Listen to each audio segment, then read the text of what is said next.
Yes, ready, start. I am here to welcome you all to this conference, which is the first of its kind. We have here many representatives from a large number of Asian countries, eminent demographers, and experts from various other countries. The subjects you are going to tackle are of high importance to all of us, indeed to the world at large, but more particularly to Asia. We are looking forward to this conference and the advice that all of you may give so that we can tackle these problems effectively. Our country has gone in for planning for economic and social growth, but it is obvious that planning depends on whom you plan for, how many people you plan for. Unless we have a fair idea of the population of a country as it is going to be, it is difficult to plan. Population growth becomes highly important not only for planning but for the social well being of the country.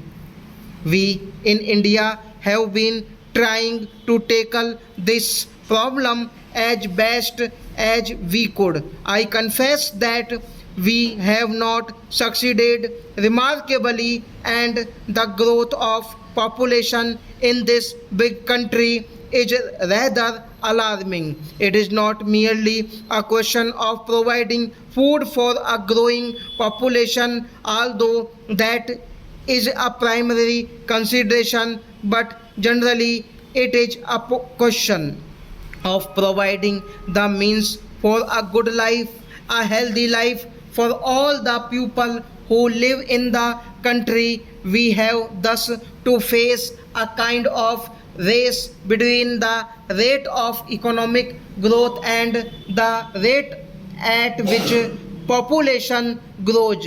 Obviously, unless there is marked difference between the two, there won't be much economic growth. As population grows, it rather overwhelms the efforts we make towards economic growth. However much we may try, as we do try to increase the pace of economic growth, the fact of population growing even at a reduced pace comes in the way of any marked improvement.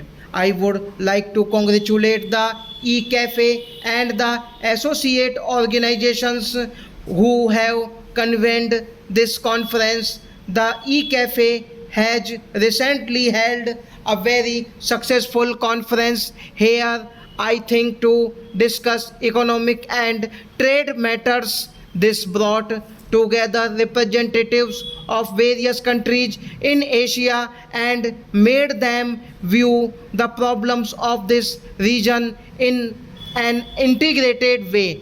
I believe very good work has been done, and I congratulate the authorities. Although we are primarily concerned with food production, there are many other things which affect us as population growth goes on. Immediately, there is the question of schools, health measures, and housing facilities, which have all to be increased very rapidly in order to come anywhere near the level we want. Therefore, apart from its political and economic aspects, it becomes a social problem of great magnitude. It is fairly well known that countries which are underdeveloped and which are relatively poor appear to have more rapid population growth. I believe there is a tendency among the affluent countries also to increase their population. The policy may not affect them very much at present, but ultimately it is also bound to affect them in other ways. Anyhow, this is a problem of world importance because it will create all kinds of social conflicts and ultimately political conflicts and the like. Obviously, this cannot be left to take its own course because that course would bring tremendous difficulties in its trail. We have to tackle it with some foresight and with some efforts at planning. In the main, the countries of Asia are most affected by this, and I suppose that all of them have their experiences and their suggestions to make. I imagine that Japan has succeeded most in dealing with these problems. We will be glad to have the advice of Japanese experts who have come here on how we should deal with our problem, and other countries will also profit by it. Possibly this conference is the first effort on behalf of the associated organizations of the United Nations on behalf of the e-cafe to deal with social problems in this way.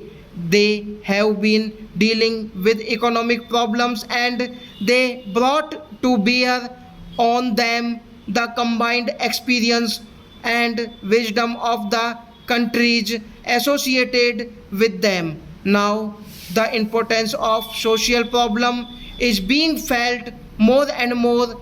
A new advance in this direction is being made by eCafe. I think this is to be welcomed, but economic and social problems are so intimately connected that you cannot separate them. Therefore, I welcome particularly this conference, which will deal mainly with population growth and also other problems connected with it. After all, we are aiming at the social advancement of our people, and unless we advance as a whole, mere economic growth, which might be unbalanced, may not lead to the results we aim at. I trust, therefore, that this aspect of this problem should also be considered. Stop.